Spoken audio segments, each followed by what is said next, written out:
Albert Lee Seed is proud to support the Back to the Roots podcast. Like you, they value the one-on-one conversations with farmers and other agricultural professionals that you hear on this show. Albert Lee Seed helps organic and transitional farms with a full line of organic and non-GMO farm seed for corn, soybeans, forage and pasture, cover crops, and cereal grains. Check them out at alseed.com. That's alseed.com.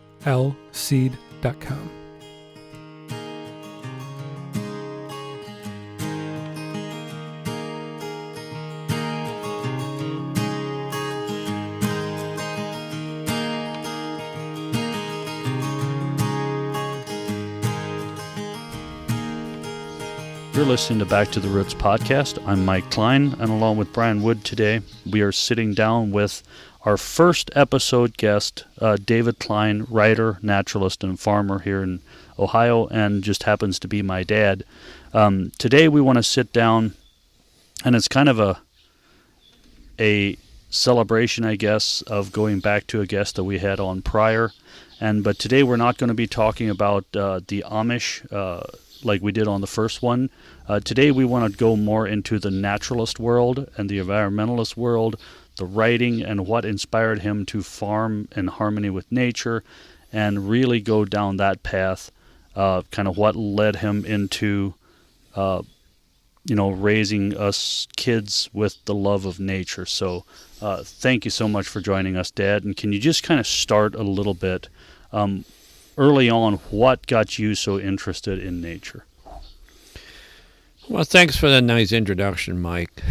For me, I need to go back. Probably, I had a very unusual, maybe say childhood. I always say I was bombarded with a love of nature. One was my parents, and the other was my school teacher. And my school teacher for 7 years, this was a one-room country public school. From my second grade through the 8th grade was also my dad's teacher from his second through the 8th grade, up 40 years before. And this man had a very keen, wide range interest in nature. He was also a farmer.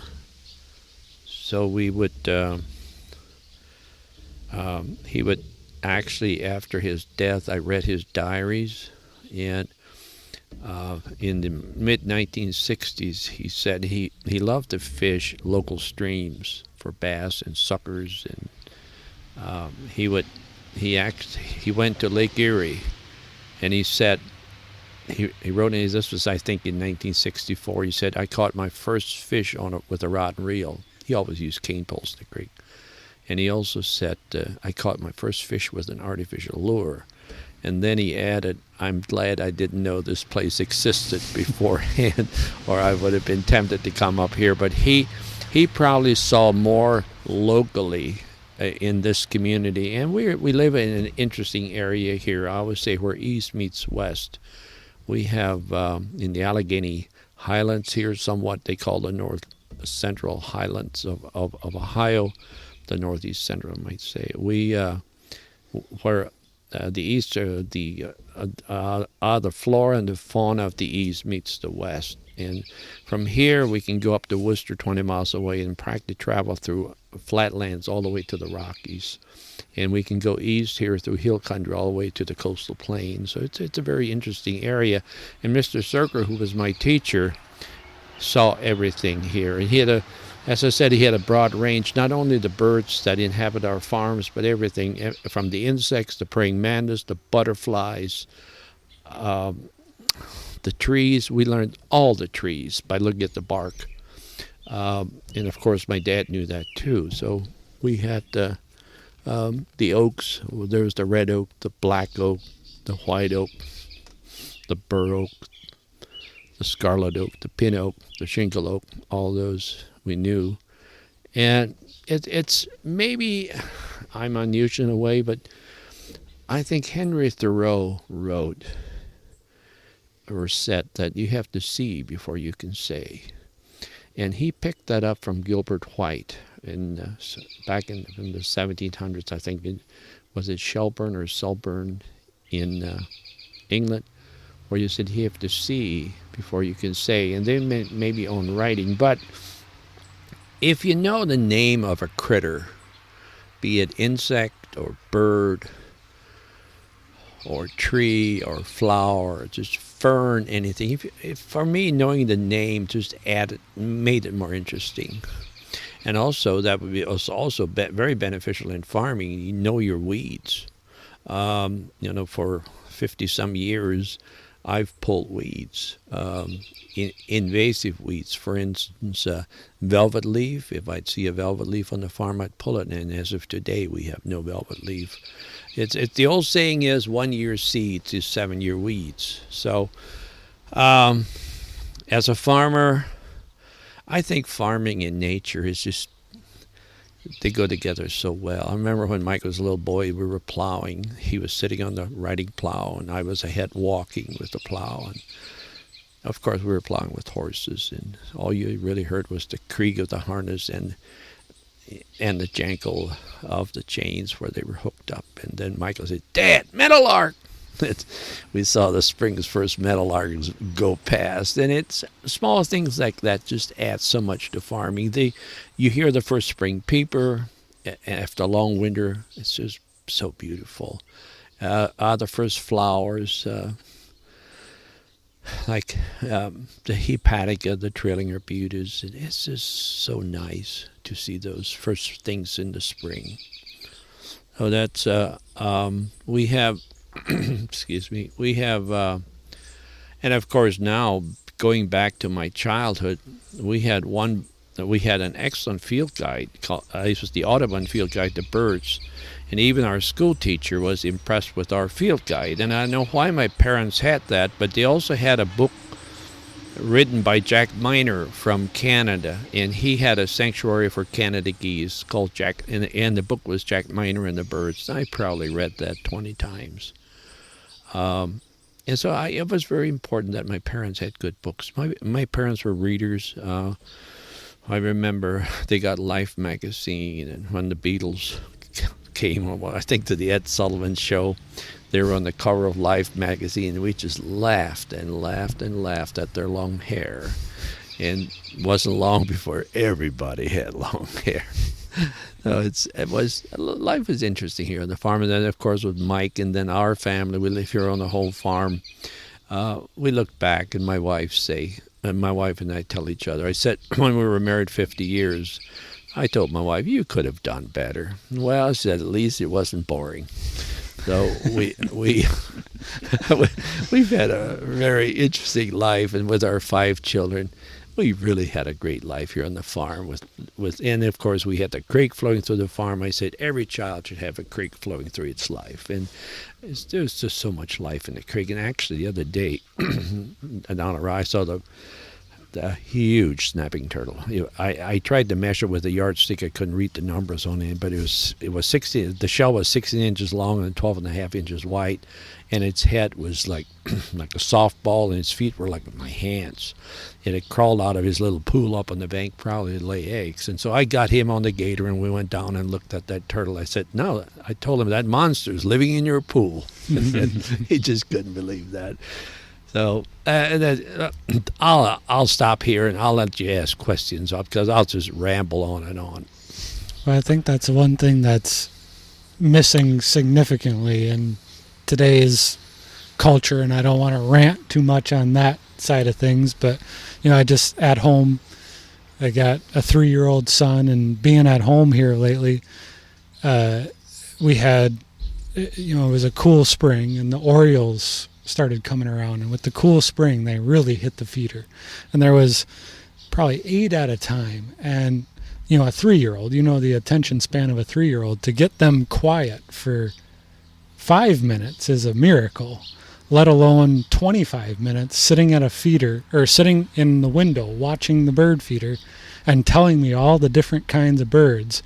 And I just was so thankful that we had that opportunity to see the birds on the bird feeder. And like you said, snapping turtle, we actually had one come into the pond, and he was following it, and I had to tell him to keep away from it. And the box turtles, and it just was, it's so exciting to see a little kid take the same pleasure that I have, because I've, over the last 10 years, really have taken an interest in that. And it's like, okay, he gets the excitement. And it sounds like that's kind of where it started for you, was, it was ingrained as a kid and has carried over since.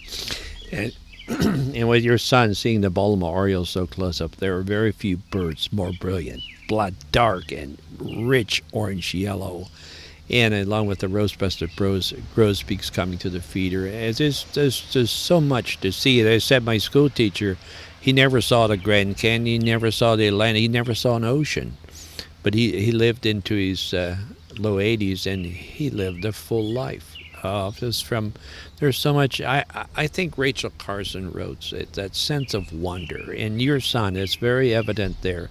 It's that sense of wonder that we have to get into children at a fairly young age, and it'll never go away. I said, I don't go out that I'm not surprised. Some little discoveries, and I had a surprise this year. It was in early June. We were pulling radishes, mustard from the oats field, and it was almost dark. I was helping Kevin. I left my bicycle along the road, so I walked a different direction, and and a large insect flew up, and I couldn't believe it. It landed down on the grass, and then it flushed again. It had to be a praying mantis. They aren't supposed to overwinter. So apparently this mild winter, that praying mantis overwintered. Usually don't see them flying until August, because they go through 5 or 6 molts before they can fly. So, and there again, that's one of the sense. I don't want to be preachy, but the disappearance of large insects really concerns me. Up to 80% of them are gone. And to me, that's the canary in the gold mine, or coal mine, where they're an indicator of there's something wrong. And and it's just going back to your son and his sense of wonder. Rachel Carson. Somebody gave me a book that was written in the 1990s called Fish Camp by Nancy Lord, and she and her husband had a mom and pop commercial fishing operation in Alaska. Very much, they fish like the way we farm, on a smaller scale. And in her introduction, she wrote that she read somewhere that 1/2 of the 8th graders in this nation, this was in the 1990s, before they were as fully wired as they're now. Half of the 8th graders in this nation aren't aware that the sun rises in the east and sets in the west. And that's probably even lower now. So I was reading where I forget now that most of the people in this nation are only in the natural climate for 50 minutes a day in the winter and summer. In the heat of summer, the cold of winter, everything is heat. They may run to the store for 5 minutes, and I think we need to be in the real climate at least a lot longer than 50 minutes a day. And if you're farming, you're in it. I would say you never go to your job as a farmer. You just wake up and you're surrounded by your work. And so being out cultivating corn like this forenoon, to me, it sure beats golf. And, with me growing up around like bird watching and all that stuff, and then through your teenage years, you kind of let it go. And then when it really started coming back, is Jackson, my youngest son, is now 8, is when he started noticing things. Then it really started coming back, and he got that little bird book that plays all the songs of every individual bird. Like not just the one song, but all the mating call and all that. And it's amazing how he would sit outside and listen to him, the birds sing, and then go through his book until he matched the song. And it's, driving down the road and he goes, meadowlark or whatever the bird may be, just like Noah did, that it's so rewarding. He had his BB gun out, and I saw him look at something that you're not allowed to shoot, even though it would have been totally safe. He looked at me because he didn't realize I saw him. He was going to take a shot at it. But it's the things that I learned when I was way little, like all of a sudden you hear them or you see them, and it all comes back even after laying dormant for years. Yeah, it never goes away. We have this was our 6-year-old grandson here, little Ben. The other day he came flying and said there's a swarm of bees on the fence post on the other side of the barn. He was out with his BB gun shooting flies perched on the fence post. No, that's one way of controlling flies, but it's a little so. But we hived. He and his sister Claire watched me hive that. Actually, I got a hive last week at Tim's, and he got stung twice. He actually squeezed the bee. Tim did? No, Ben. Oh, Ben. Ben. And so he stood back about 20 feet while I hived this swarm. But those little people just noted everything. And I think they're so close to the earth. They're down so, and they just don't miss anything. Mm-hmm. And that's the age where they need to start to pick this up. But you learn something from them too, because like you said with Jackson listening to the birds and being able to pinpoint one that he hears, Noah does the same thing. I don't know how he does it, because I think just from watching the birds on the feeder and having the windows open and getting that fresh air and whatever, but he's put bird calls together, and now we'll be outside and he'll say, "Oh, I hear an oriole up there. Do you hear that?" And I'm like, I wasn't even listening for it. Okay, that's an oriole. Yes, that's an oriole. But like you said, they're so close to the earth, and they're hearing everything, whereas we're distracted and we're watching them or doing whatever it is we're doing, and they're just there all the time, and it's so refreshing to be able to go back and try and put yourself in their mindset and just be like, okay, let's actually hear what we're missing here. and that's the one thing I really think that is unique with horse farming, is as you're working in the fields with horses without an engine, plowing in the spring, you can be plowing the field and hear a bird song that you don't recognize, and you can hear it. You don't have an engine running. And I think that is the one thing that makes horse farming so unique, is you basically have auto steer with the horses when you're plowing. So you can take in all that nature, and when the horses are resting, laying down and looking straight up to see how many hawks you see, there's so many things that are lost as soon as you bring in tractor farming. We have, I was used to say, and it still is, all from spring, from we started to plow all the way up to haymaking, we didn't use any internal combustion engine. And then to cut hay, we started to use an engine. But everything is just horsepower. Everything is quiet. Planting corn, sowing oats, plowing, harrowing. Everything is no internal. One time I wrote infernal combustion engine, and they changed it. They thought I misspelled, but I had it right. So we have, but also that the farm.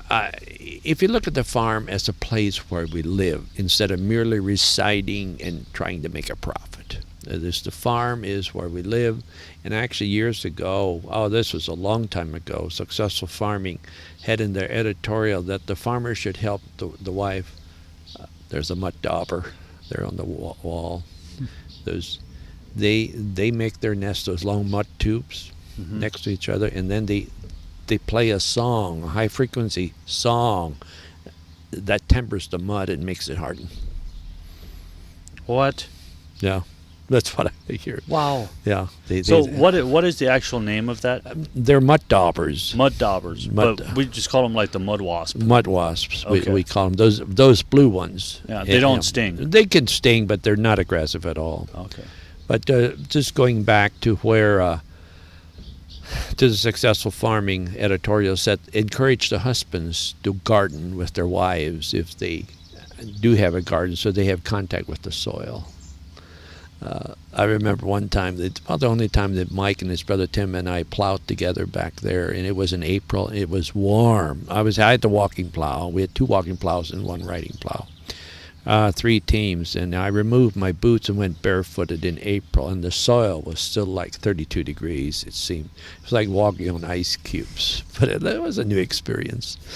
But I have to tell you a little story about a man who told me his brother was a Navy recruiter, and he lived in Cleveland, had some appointment in Columbus or a speaking engagement in the evening. He traveled down through this area in May, or actually probably in April, and he watched a farmer plow. Well, I have to backtrack a little bit. When he was dying, his brother, somebody, do you have any regrets? He had cancer. He said, no, I don't. He said, yes, I do. I do have one regret. And then he told this story. He said, I stopped to watch this farmer plow with horses. And he came up to the end of the field, and he flipped. There was a walking path, flipped the plow on the site and stopped by the fence, and we talked. And he said, I mentioned I had never plowed. He said, would you like to make a round? He said, I looked at my Navy, he was in his dress uniform. He said, I looked down at my black shined shoes and the 5 strands of barbed wire. And I said, no, I think I'll pass. He said, I've regretted it ever since. So that was his one regret he had. But it is, if you've never, and as Mike said, plowing with horses slows you down. It was a decision made by our people 100 years ago and it very effectively determines the size or the scale of our farming. But it's simply, I always say, when I walk with a walking plow, because this is a walking plow, is a plow, you walk behind it, 2 handles, and then you have 2 or 3, usually 3 horses in front. And I said, so the length of our fields and the time, I probably walked about 17 miles a day, and that's the distance the sun travels north in the spring. So you're right in step with the movement of the sun. And I know, I know it's weird, but to me, that was nice. Walking the speed the sun moves north, and this it was. Again, with organic farming, it gave us, the small farmers, a new lease on life, that we can still continue to farm this way and make a good living. And it's also, I always thought birdsong. You were talking about watching the Orioles and everything, and again with this coronavirus, everything was on lockdown, but the birds, nature wasn't locked down. The Orioles were here, the Bullmores were here by May 1st, the bobolinks returned April 28th, the cliff swallows were right on schedule, all the birds, the flowers, the spring peepers, the wood frogs, everything was on schedule. And then when they were finished, the great tree frog starts calling. It's the sound that carries spring into summer, and now before long we'll start hearing insects. Mm-hmm. Going back to your comment about the mass extinction or exit of the large bugs like the praying mantises, when you drive down the road, it's amazing how few bug splatters you get on your windshield compared to what you did 20 years ago. Remember those sponges? They had at service stations, those things, they had a sponge on one side and a squeegee on the other side, and this was when they sell the service, or a guy at the gas station, while the car was filling up with gas, he would soak the windshield, and then he would wash it, and then he would squeegee it off. And this was mostly bug juice. Mm-hmm. And now I'm seeing a lot fewer butterflies, even the monarch. I've seen, now it's already July, and I've probably seen only 3 or 4. Okay. They're around, a lot of milkweeds in there. Again, an awareness. I did the same thing. I saved the milkweed when I was mowing, or the common milkweed when mowing along the road or along the garden. But they also need large plants. The monarch feeds on the milkweed. When he's ready to pupate, they will leave the milkweed and go somewhere else. So they need some other plants too, besides just the milkweed. And actually, we had quite a few milkweeds in our garden, and they came to the side of the house. They hung from the siding. A lot of the monarch chrysalids. Mm-hmm. So what was one of the things that you, early on in your farming career, what would you have done maybe a little bit different in order to help a certain nesting bird or whatever it may be? Was there something that you did early on that was kind of out of the norm? Yes. One thing I did, I was always glad. See, we had the 4-year rotation. You remember that, Mike? Mm-hmm. When we still did small grains, in every field, you could go back 50 years and you knew when this field was in wheat or oats or corn or hay. And then we had smaller fields that we had dairy quality hay, but we leave the 12-acre field, which was large. It was alfalfa, a lot of red. We never quit growing red clover because partly for the butterflies. It was so pretty, and also it made excellent horse and heifer hay. So we leave the 12 acres until the very end of June or early July. So the bobolinks, they come north at the end of April, but those are the males. The females won't arrive for a week to 10 days later, and then they're adapted to the warm season grasses, which of course is big blue stem, where they nested in the Midwest here. We have two plants, one on each side of the mailbox that somebody gave us years ago, big blue stem, and when the orchard grass is already 15 inches tall, the big blue stem is just coming out of the ground. So that's why they waited to nest for so late. They're adapted to the warm season grasses, but here in the cool season grasses, farmers cut their hay so early. So we'd wait until the end of June until we see flying young bobolinks. But if the field was along the road, I remember one time our bishop said, "Why aren't you making that hay?" It was a week like this. Oh, I cringed. We get a week like this. About the 20th of June, you had to cut it, and you knew the bobolinks weren't fledged yet. And he said, "Why aren't you cutting hay?" And I had to make all kinds of excuses why. I said, "It's for the horses and the heifers. It has to be early." And I said, "The birds are nesting." The birds are nesting. Yeah, the bobolinks are nesting, and give them some time. And it's also, I never would mow the headlands of the fields or the orchard or anything until early July, because we still had bobwhite back then, and occasionally they would nest in headlands, and also bobolinks. More often than not, they're in the outside 3 rounds of the field. They nest at the edge of the fields, not so much along a fence row as here. We had no fence rows here, but except on the perimeter of the farm. But there again, fence rows. Neighbor wanted to bulldoze out the fence row back there, and I said, "That's a nice corridor from this woods to that woods," and there's a lot of life. And actually, Dr. Paul said how beneficial fence rows are for cattle. They go in there, they pick and choose if they can graze along the edge of a fence row. They're up to 50 different plants there that they will eat. It's very beneficial. And also bird song. I always thought it's just for our benefit, but they say in the fields, the singing bobolinks, the Savannah sparrows, the Vesper sparrows, the grasshopper sparrows, even the red-winged blackbirds, when they sing in the morning, the flowers open up earlier because of that bird song. And so they are actually not just for our pleasure, they may even help us make a profit. You mentioned bobwhites. The other night, Jackson was down at the pond fishing, and I hear a bobwhite whistle, and he comes flying up.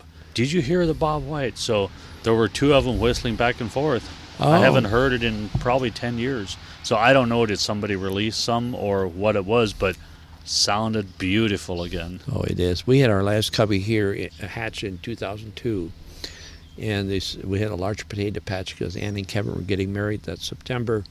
We raised our potatoes for the wedding, and they would spend a lot of time in the potato patch. Then they'd fly into the cornfield right next to it. But at least 10 young. That was the end of them. I don't know what happened with them. And so it's always it's sort of a marriage. But I think Aldo Leopold wrote, and you should read that. In 1939, he wrote an essay called "The Farmer as a Conservationist." That is really good. He said a farmer will not mar his own creek any more than he would his own face, and there's lots of things. And it's very much a place where we live and not merely reside. Mm-hmm. Were there species when you were growing up? Were there species on the farm, bird species that just are non-existent right now? Game birds. Well, the first to go was the pheasant, and of course the pheasant wasn't native. He was from Asia. But when I was young, they had nesting pheasants around here. Well, they had a wild population, And years ago, farmers, the first day of rabbit and pheasant season, they called it fence row chicken. And they would go, there were no deer. So they did our neighbors. He had bird dogs, Eli Husfeld. He had Irish setters, and he'd go pheasant hunting. And then sometime also, my brother would say, when the D4 caterpillar came into the neighborhood, was the end of the pheasants and the quail, or the beginning of the fence row. The end of the fence row. They could then they could bulldoze out fence rows. The neighbor bought one, did custom work, and also my dad's opinion was that young quail, young pheasant, the chicks, they're out in the fields, away from streams. They get their moisture, their water in the morning from the dewdrops on the end of leaves. And he said when farmers started spraying 2,4-D and heptachlor, they were getting high concentrations of that, and they died out. So it's it's funny. The local sportsmen's club raised pheasants. This was in the probably late 1950s. They made a large pen. They bought pheasant chicks and then raised them until they could fly out on their own. And they were all banded. They had the band returns from Georgia, from the pheasants. They just seemed to get up and leave. Where's the back door? I'm out of here. I'm out of here. Wow. But at the same time, you see a expansion of the turkey, like the wild turkey. And is that taking the place of some of those birds? Probably, and also as the turkey increases, the native ruffed grouse decreases. So they aren't quite sure. They think the ruffed grouse is affected by West Nile, same as the great horned owl, and that's why locally for all my years up until the early 2000s, the great horned owl was the dominant owl up here in the highlands. And then it was hit very hard by West Nile disease. It's West Nile, isn't it? I think so. Yeah, West Nile, from the mosquito-borne disease. And their population crashed, is now replaced by the barred owl. And also barn owls are in the barn, but the barred owl is now the upland owl. It's not nearly as aggressive as the great horned owl. I remember when I was a kid, we were out in the swamp, and we heard a barred owl. And I was like, oh my goodness, we heard a barred owl. Now, that's primarily the owl you hear. That's the owl we hear at night, yeah. So that and again, the turkey, the turkey is moving in. The crow was also hit hard by West Nile. We have crows, but not nearly the population we had when I was a boy. So that's but as far as the songbirds, the vesper sparrows are gone practically. We had vesper sparrows here. My older brothers would say they had them nesting right behind the barn here. All the years we farmed, they were back in the lowlands there along the fence line. And I think the vesper sparrow is down all over Ohio. We don't know what's happening, but it's more of a bird of tilled fields. When my brothers were small, my dad, that was before 2,4-D, they would hill drop corn, which they ran a wire through the field, and it would, what they call cross-checking or hill dropping, it would drop about 3 seeds on a hill. So you had 3 plants, and then you could cultivate each way. But he said often when cultivating corn, they'd find the nest of the vesper right in those plants, right in the center. And now there are a few up here by Larry Mockery's yet, but as our farming practices changed to more grass, the Savannah sparrow just simply moved in and pushed out the vesper sparrow. But that's a change in farming practices. As far as the upland sandpiper used to nest locally, they're gone. And so there are changes. I would say insects more than birds. We have the silk moth, the Promethea, the Cecropia, the Polyphemus, and the Lunas have declined dramatically, but that's largely because the USDA released a parasitic fly to eat the gypsy moth larvae, or to lay their eggs in them, and it would kill them, unaware that they will also lay their eggs in the silk moth. You know, those Cecropia caterpillars the size of a hot dog. practically. And so we have very few around. I find a few cocoons, almost no Promethea. Those used to be very common on sassafras trees. That was their favorite host plant. But the lunas you still see some lunas and some cecropias, some polyphemas. I occasionally find their cocoons, but not nearly as many as when we were in grade school. And what about the tiger swallowtail? Are there a lot less, or do I just think so? I have seen very few this year. Now, butterflies are funny. Some years they're very abundant. Next year there might be very few. But the tiger swallowtail is one of sort of used to be consistently common. One that I haven't seen for a number of years is the Mourning Cloak. That's one that overwinters behind the loose bark of a tree, and they love to lay their eggs on pussy willow. I haven't seen a Mourning Cloak for 5 years. Same way with the fritillaries, the great spangled fritillary, also a butterfly, used to be common.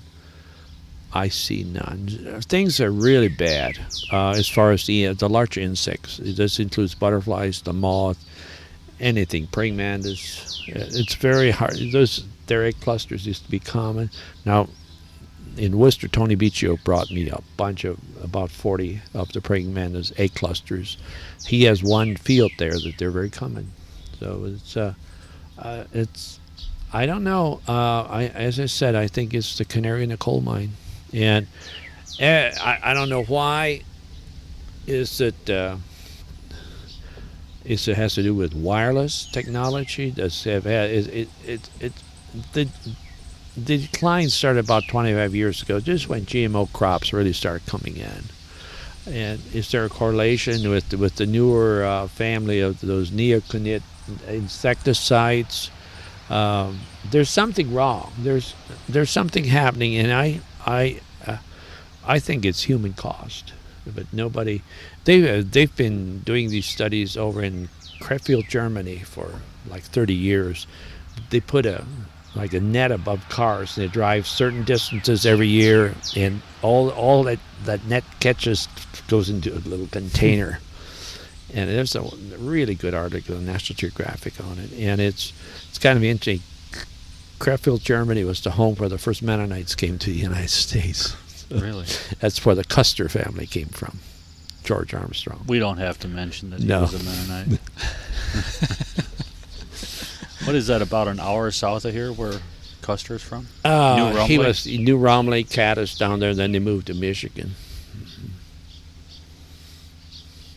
But it was interesting. He was in the winter of somewhere 1875. He was in Washington to visit with President Grant, and while he was waiting, they just went into the waiting room. There were two Russian Mennonites came in there. And they could converse in German, and then General Custer took them to the theater in the evening. Grant didn't like him. I didn't. No, Grant. That's why he pushed him off. Mm-hmm. So if you were talking to farmers right now, what would be the one thing you would challenge them to try to do to try to up the species on the farm? I know we had Jeff Miller on, and Jeff Miller really works to try to up whatever species it may be on his farm. We have, speaking of Jeff and his love for vernal pools, which I share with him, since we have about 1,000 acres, 1,000 joining acres here that are certified organic. The spring papers have definitely increased in the last 20 years. They used to be common when I was a boy. They dwindled, and now they're back, and I think it's because of organic farming. And if somebody told me what is good bee forage, I said, if you want to be a beekeeper, your best bet is to be next door to an organic dairy grazer. You'll have white clover, organic white clover. That's the best source of honey there is. And we have last year we had one hive that probably made close to 20 gallons of honey. That's very unusual for here, but there was, and it's you cannot certify honey in the United States. You can, but I think it has to be everything within 2-mile radius has to be organic. Yeah, at least, and it's usually certified organic honey comes from Costa Rica or somewhere in Africa maybe, but here there's just so much spray. But ours, I think our honey would. We have our closest commercial vegetable grower quit, so I would say our honey is practically organic. I would say. Have you seen an increase in bees this year? I know you got a couple swarms. Well, yes, the bees apparently overwintered. In the winter of 17, 18, all our bees died. The first time it ever happened. And then I got that nuke from Sam's brother, Mose. And not until June. He lost 34 of his 40 hives that winter. And I didn't see a single honeybee until June. Not a single one. And we had an excellent fruit crop. So it was the mason bees. We have a large colony of mason bees. And the mason bees are excellent pollinators for fruit, because their whole bodies are hairy. Like the bees just gather pollen, the honeybee on their hind legs. The mason bee is coated with pollen. They just tumble into a blossom, and they're excellent pollinators. Now, of course, there are many different orchard bees, but we have called them the mason orchard bee, I think it's called. How many? I know you keep a bird list on the birds you have seen in your life. Oh, just on the farm. I don't. Yeah. What is your total number of different species that you have on your life list, and how many are on the farm? The only life list I keep is on the farm. Okay. Because we have, as I've always said, what I write about my books, it's nothing beyond bicycle range. It's here on the farm, or what I can walk or bike to. With the new battery bike, the bicycle range has increased. Not mine, because the battery doesn't take it. We have, I would say we're in the like 210. Okay. We just picked up the Smith Longspur this spring. Which was the first sighting in the state of Ohio? No, Western Ohio they see him, okay. But not here in the east. And it's back in the field, stayed around for quite a while. That's a donkey. I wonder if people will be able to hear the neighbor's donkey going crazy. Oh, yeah. But can you imagine going back to Jerusalem 2,000 years ago, and they came in on the Passover with donkeys, and there were like 1 million people in Jerusalem, and maybe 100,000 donkeys. How that sounded that night. Oh, my goodness. Sounds terrible. This is Arthur. Let me introduce to Arthur. He just finished calling. Can you multiply Arthur times 100,000? No thanks. Nobody'd be sleeping. Yeah. On your bird list here on the farm of 200 plus, what would be the rarest bird, and then also your favorite? And also, what do you add? What's your average that you add in a year nowadays? We don't add any. Many years, none. Yeah. None. And I have to go over my list again. It's so few that I sometimes forget to write them down. But the Smith Longspur would probably be about the most unusual. And then years ago, we have what I call a northern phalarope on the pond, which is like a sandpiper that goes around in a circle, stirring up insects with its legs. And now it's got a different name. It used to be called a northern phalarope. But we had a Ross goose here. We had the other year that's like a small, like a miniature snow goose. Oh, we had, of course, we're seeing bald eagles fairly regular now, and we had nothing really, how you should say, rarer except this Smith Longspur that was just this spring or March. It would have been the rarest one, or the most unusual one. But we have, I saw pelicans, which might not be. I was trimming fruit trees, and there were 6 birds went high overhead. Boy, they look like pelicans. Yeah, I couldn't help but think of a little limerick. And a few days later, I read there were 6 up on Lake Erie. I said, "Yep, I saw them go." But again, you have to that's another thing with horses. Horses rest. Horses need rest. And I often lay down and just watch the sky while the horses are rested, because it's amazing what goes overhead. Especially in the spring, I have seen loons cross the farm and broad-winged hawks, and it's I have to go over my list to really come across. We've had a lot of interesting birds, woodcocks and things like that. Have you ever seen a hooded warbler? I've never seen one. Didn't you find a dead one? Yeah, I found a dead Yeah, one. that's the only visible one we've had on the farm. Okay. Which that wasn't on our farm. That was up at Abe Raber's. Oh, was it Abe Raber's? Yeah. But down at Raleigh's last week, I could have sworn a warbler flew up, and it had the neck, and I didn't see it long enough, but it looked like a hooded, a little bigger. Yeah. But I'm not sure what it One was. fall, Didn't see it long enough. This is unusual. One fall, we had 3 warblers in the corn crib. See, this is another new insect since the winters are milder, is if you get to the fall of the year, last year's corn crop, every kernel will have a little hole in it. Some little insect is in there. And those 3, they were the tail wagging warbler. I'll think of their name. That goes with H. Can't recall names. Palm warblers were feeding in that corn crib every day on those little insects that were coming out of the corn. And then we had one roosting every evening up in the barn on the hay track for about 2 weeks. He'd fly in there. The old barns have the old from the hay carriers. He'd roost there, and all I could see was his tail. And the tail had yellow on the inside.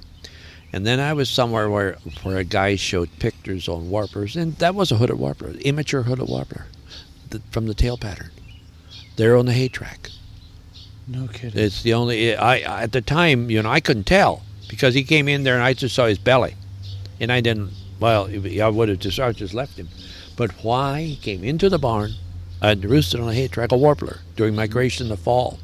Oh, in the fall. So he was going back home. He was heading south for the winter. And also we had a yellow-throated warbler for 3.5 winters at the feeder in the winter. And this is the northern edge of their range. They used to be called a sycamore warbler. I still wish they would be. They nest in the. There is probably the warbling vireo or the red-eyed vireo. There, and we're actually sitting on the patio and we're looking at some kind of a bird right behind us.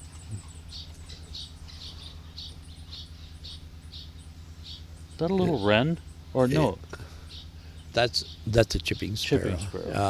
That looked almost like a cedar waxwing, but I think it was one of the vireos. We have as far as before I go on with the yellow-throated warbler, but he came in here, and what's nice about the yellow-throated warbler, he keeps his beautiful plumage all year. It's not just during the breeding season. He came to the feeder right by the window, and for 3 winters, and then the 4th winter, we had an ice storm around New Year's. That's it. He didn't show up anymore, so he probably killed him. And he was getting up in years, too, for a warbler. Mm-hmm. But he was just absolutely beautiful. And his part of his bill was chipped off one winter. And in short order, that grew back. So the bill grows back like a fingernail? Apparently it did, like a fingernail. And especially, if sometimes in the wintertime, especially horned larks, of course, we have the horned larks. We have the Lapland longspurs come with the horned larks and the snow buntings on cold winters. But horned larks, if there's an ice storm, they may come and have no tail. They froze in and they flew out and left the tail. And in a short time, that tail grows back. It's just a way of nature of healing. Nature puts it on fast forward because that bird needs that tail for balance. So it is. As said with your son, Noah, there's always something new, and if nothing else, turn over rocks. Look at the centipedes, salamanders. The salamanders, and it's just like Jeff said, and the vernal pools. Jeff and I went back to that vernal pool. We want to get that cleaned out before the family field day there. And we went to that vernal pool, and there was an old army coffin there, upside down. What it was a World War II. After the war, those coffins they used to send soldiers home weren't used, and they were sold at the local auction. Farmers bought them for water troughs. They were nice water troughs. Had 6 handles on the side. And it's kind of morbid. Somebody said it's morbid. I said, it's not. It wasn't used. Somebody walked home instead of being carried home. So there was an old one back there, and Jeff and I sat on that upside-down coffin or casket or whatever you would call it, and listened to wood frogs. We listened to spring peepers. We listened to chorus frogs. We listened to the American toad, and then a pair of wood ducks came in. A pair of mallards came in. That little vernal pool and it's been there for thousands of years, and it was just alive with life, and most people aren't aware of it. It's simply you have to. I know one time, the first time I heard wood frogs they return to those vernal pools as soon as the ice goes out.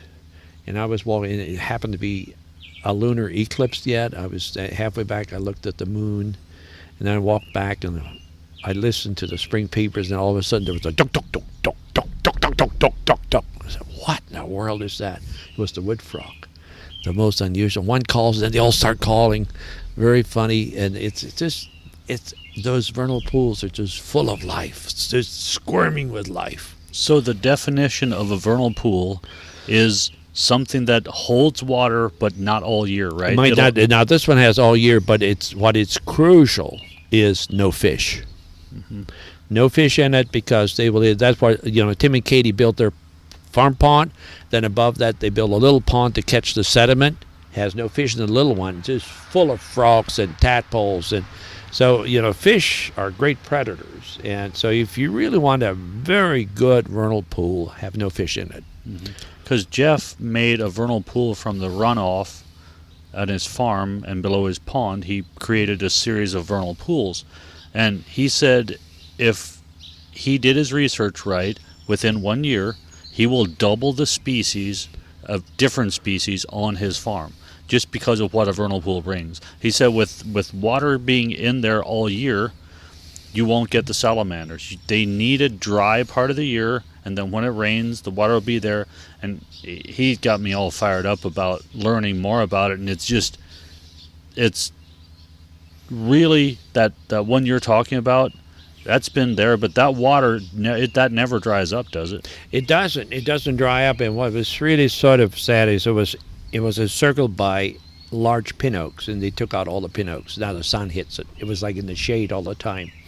And those treetops are in the pool, so we have to have a little work project there on that vernal pool to get those. Al Copeland's will pull them out for us, get the treetops out and pile them on a pile, and once they're dry, we'll burn them. But to get that, and also there's a lot of woven wire in there. And that vernal pool is on the corner of 3 farms. One farmer owns half of it, and the other 2 own a quarter of it. And it was when they rolled up woven wire, where did they take it? To the swamp. They just threw it in the swamp. And so we like to just clean it up. Yeah, it's amazing what lack of, I don't know what the right term is, but leaving nature to itself can bring to you. I think farmers tend to think that controlling their environment tends to be the way to get production, be profitable, so on and so forth. But I think we're really starting to see now the detriments of that, especially in conventional farming. It is. It's always, years ago, there's a series of articles by John McPhee called The Control of Nature. Is even a large scale, the lower Mississippi River, how they try to control that, and eventually it will break through it. Years ago, my dad said, when the first drag lines came out, and they started dredging creeks and making them straight and power shovels, and he said it was a great mistake. Once one farmer starts doing it, speeds up the water. Now my brother has 20 acres, which is the lower, just half a mile downstream from us, and that creek was dredged when I was probably 5-6 years old. Old Jake Schlabel ran the drag line. Remember High Pockets Jake? Mm-hmm. And it's now. I heard someone say once, if those creeks wouldn't be touched for 100 years, they'd be practically back to their original course, meandering. And that's what's happening to that creek. It goes around and around, and lots some excellent fishing holes. Mm-hmm. And so, but it used to be just a straight, sterile channel. But left alone, it is again going back to its course. It has nesting kingfishers, nesting rough-winged swallows. Remember how I used to bore those holes? You helped with those old house trailer anchors. We cut it down to about 2.5 inches, the auger. We'd work. Now I have a drill for a bit for the cordless drill. Takes me about 30 seconds to drill a hole. Oh, it's nice. And I have it marked how deep it is, and I drill those holes, and then the rough-winged swallows. And then, of course, the kingfisher will extend it. He'll go in there and extend it up to 6 feet. That's where he nests. Oh, he goes that deep. Yep. And they used to, remember that time you saw a kingfisher dive for a fish? Yes, I sure do. A cold winter morning. Crystal clear ice. Yep, it was like maybe an 1/8 or 1/4 inch of ice over top, and he sat on the limb, and he dove, and he face planted into that ice like you knocked himself out, and he gets up and he like stretches a wing out and stretches a wing out and stretches his legs out and kind of looks around. I think he was looking around to make sure nobody saw him, and he took off. Never thought I'd see a bird do that. You also saw a Cooper's hawk knock down a mourning dove. Mm-hmm. And this, again, that's one of the predator birds we have around in wintertime, especially. Almost every family has an active bird feeder, has a local Cooper's hawk stays for the winter and feeds on mostly mourning doves. It's his golden corral. Mm-hmm. Yeah. Mm-hmm. Yeah, but it's a part of nature. Sometimes you have to help it a little bit, but basically just leave hands off, but help it. Don't try to control it. Just help it along, and it will. The benefits will far outweigh the effort you put in. And I think that's one thing that organic farmers that have to have buffer strips, they can really, have the 50-foot buffer between a conventional neighbor. That buffer strip, you can put, prairie grasses and pollinator stuff in there. There's so many opportunities, and unfortunately, a lot of it just sits there and is not being used. Now, a lot of farmers with horses will make that for horse hay because the horse hay doesn't have to be certified. But I think there's just, I wish there'd be more people talking about what to do with that buffer strip and just do it for the birds. I think Ernest Martin is doing some of that. Mm-hmm. He is. We have, you can be, you can do so much, and especially with Jeff Miller, he's planting trees. We have a crabapple down here at the pond that blooms late. Wild growth, just sprouted. Blooms late with white pinkish flowers, and just one solid mass of flowers. And I like to graft that tree and start selling it. Give it a fancy name. Morning Star crabapple, or this one's called Indian Summer crabapple. Is that what it is? It's with the yellow delicious apple. I still say it's probably our best all-around apple. Was found on a farm in West Virginia in 1914. Dad, when Martha and I went down to West Virginia for our anniversary, we went from the New River Gorge, cross country, up to Charleston. Okay? It was 27 miles on the one road that you couldn't pass a vehicle. And we're driving down this little road, and all of a sudden there's a historical sign there. The founder of the Yellow Delicious Apple. Mr. Mullins. Yep. And then we looked up and I get goosebumps. I had no idea on this little road out in the middle of nowhere. Martha wanted to stop and turn around and go back, and well, you couldn't turn around. So well, you take us down there sometime. It's nothing. I mean, there's nothing around except the sign. Well, see, what happened is the Stark brothers in Missouri had the Red Delicious apple. It was really a popular apple, but our neighbor would say it's good for about 15 minutes. Before that, it's tart, and after that, it's mealy. So, but they wanted a yellow one to match it, and they couldn't find one. And here, somebody sends them a box of apples from Clay County, West Virginia, the name of Mr. Mullins. And as soon as the Stark brothers saw it, and tasted it and saw the texture of it, they got on the train and went east as fast as that old steam locomotive could go. Rented a horse and buggy, went up that little road where you were on to the farm, and he wasn't home. But there was it's like the Garden of Eden. There in the middle of that garden was the tree of good and bad, the tree of knowledge. And when the farmer came home, there was not a lot of talk, but Mr. Stark said, I will give you $10,000 to the rights to that tree. Mr. Mullen said, she's yours. And they put a fence around and put a lock on it. But from that tree is our tree, Michael, back here. All they're grafted. And what happened, the history on that tree, it was Mr. Mullen, I think when he was a boy, his father sent him out to mow the pasture field with the scythe. And here was this wild apple sprout. He didn't cut it down, he saved it. And that's what we need to do. That's what we need to be aware of when we're out there in the fields, whatever is. If there's something like that, even out just a curiosity, save it. You can always cut it down later. But once it's cut down, it's cut down. And here is millions of people are eating from that sprout that boy saved.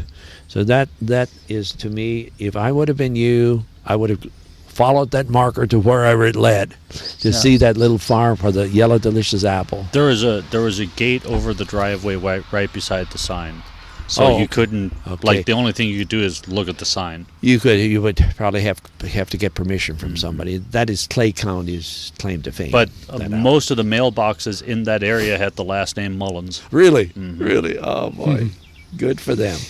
Yeah. It was just, I kind of like exploring like that because, well, I had no idea there was something like that. Oh, sure beats Disney World. It sure does. Being out there where the real people live. Yeah. Well, curiosity is really all it comes down to. We've made farming into a scientific endeavor where, NPK. And there's no sense of wonder anymore. Right. I still marvel when we plant corn, I watch, like your potatoes, and I'm still amazed that it sprouts. As Henry Thoreau said, the miracle of the seed. When you look at the miracle of what you just said, you plant one kernel, and you get 1 or possibly 2 ears of corn. Look at how much you're getting out of one tiny little seed. We have, the parable of the sower in Matthew 13 that we have every spring. We have that scripture. And then we have a hymn that goes with it. With the lark song and everything with that song. We see it only one. It's my favorite hymn, and we see it only once a year.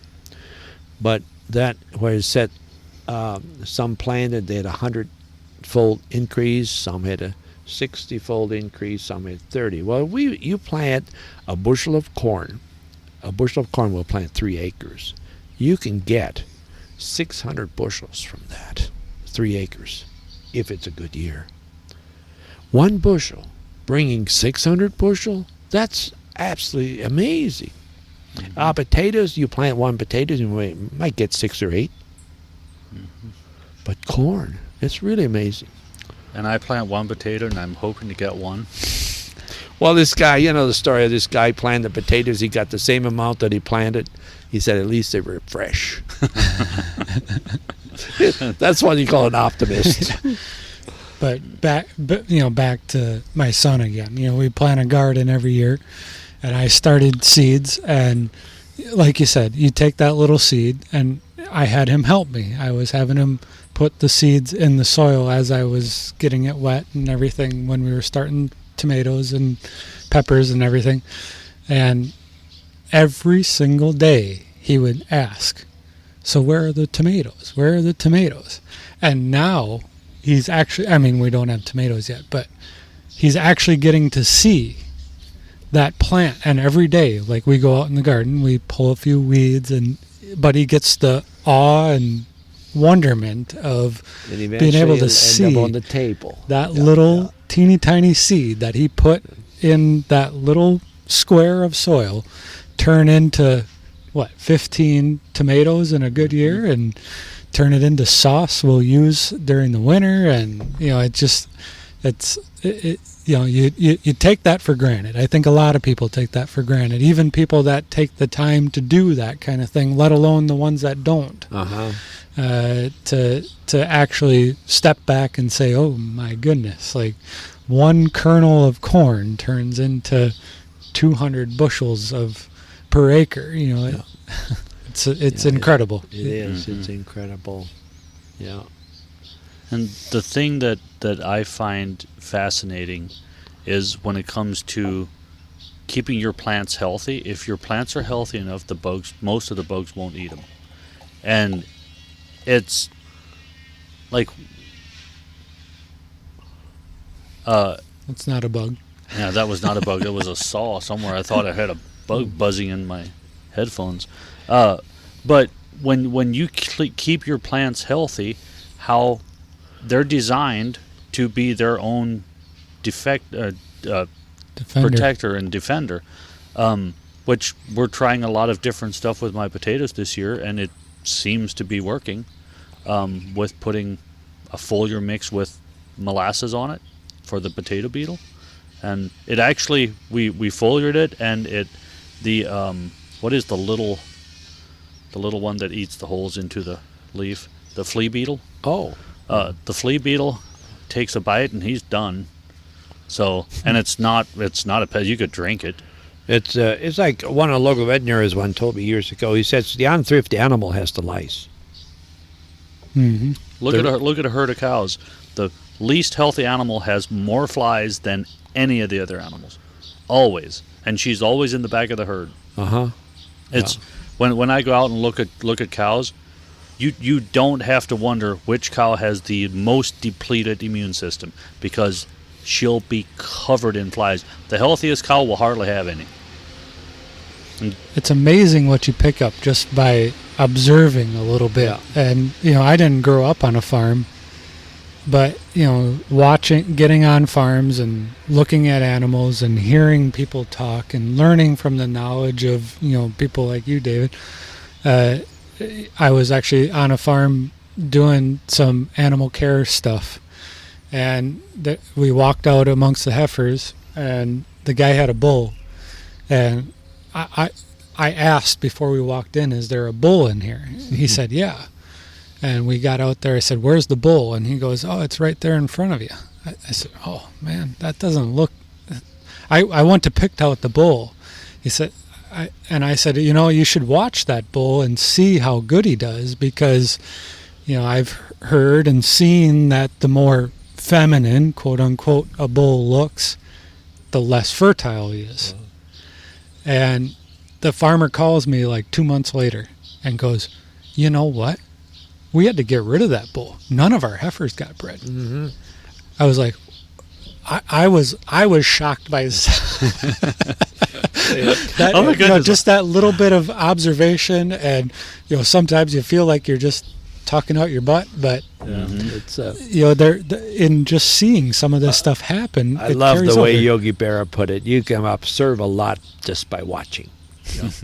I remember that story about this guy. You see, years ago, during the 50s, we had a quota on it. We could plant X number of acres of wheat, and if you had a little bit too much, you had to mow it down. And they would send. Actually, I worked for a little bit measuring wheat. They call it for the SCS. Whatever. I was in the soil conservation service. Farm Service Agency? Yeah, something like that. Anyhow, this man came out, or this inspector came out to the farmer, and the farmer tried to explain something to him. He said, I have the authority, and he showed him his card. I have the authority of the federal government to inspect your farm. And he just wanted, the farmer couldn't interrupt him, and he went, and then he was back there in the field, and there was a bull in there. The bull started chasing him, and this man started running and shouting, and the farmer called out to him, show him your card, show him your card. That's what the farmer tried to tell him. There's a bull back there, be careful. But he said, I have the authority to go back there. But I think in wrapping up, I think what I've taken out of this is, David, you learned from your parents and your teachers and to get that appreciation. And I can clearly see, just stepping back here, that you've passed it on to Mike. And we talked about Mike and Jackson and me and Noah, and I think that's what we're here for, is to be able to pass along that appreciation, that just awe of nature, is to take the time to pass that on to future generations. To actually take the time to do that is more than we can give anybody else. I really believe that, and it's fun to talk about the stuff we've seen and the stuff you've seen, and really appreciate you sitting down and sharing some of your stories. Well, thank you. We have a beautiful earth, and I remember, a lot of values. You were talking about the environment, everything. We taught our children, you never throw out litter. He teaches his boys not to throw out litter. If somebody has to pick it up, that's selfish. If I throw it out, my time is more important than that person has to pick it up. And I pick up a lot. It's a really good reminder to not litter is making your kids clean up 2 miles of road. Yes. Okay? They will really stop and think before they chuck anything out the window. Yep, they do. One year, I must have had too much time. I took inventory of, I pick up a lot of trash. I have one of those squeezers you squeeze. It's about 2 feet long. It has fingers on the front. And I discovered when I was planting those potatoes back there, those last row of red potatoes, it's hard for me to bend over anymore. I have a sore back. That picker, I took a bucket and had to squeeze and pick up one potato at a time, plant it. Everyone came up. It was precisely planted. But anyhow, I itemized what I picked up along the road. 162 different brands of trash. Wow.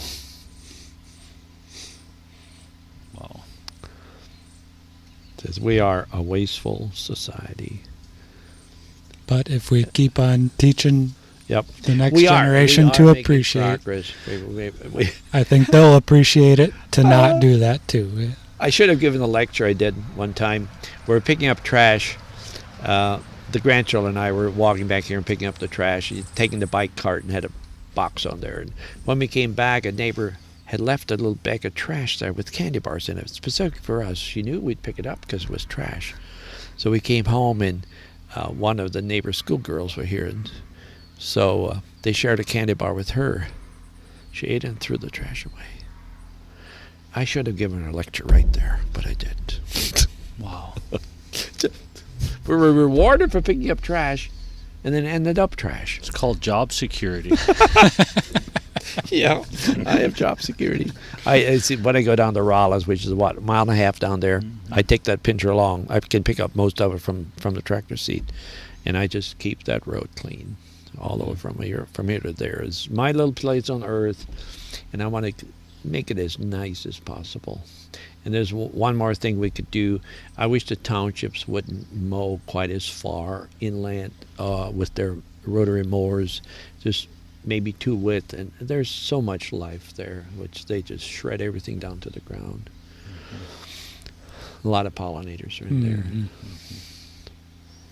Well, Dad, thank you so much for taking you're the welcome. time. I really enjoyed this, and hopefully this will inspire farmers to, think about what can we do, and not just farmers, but everybody. What can we do to help nature, and not just help, do a little bit, and also for the environment and picking up trash and just doing your little part makes a huge difference. So, thanks again.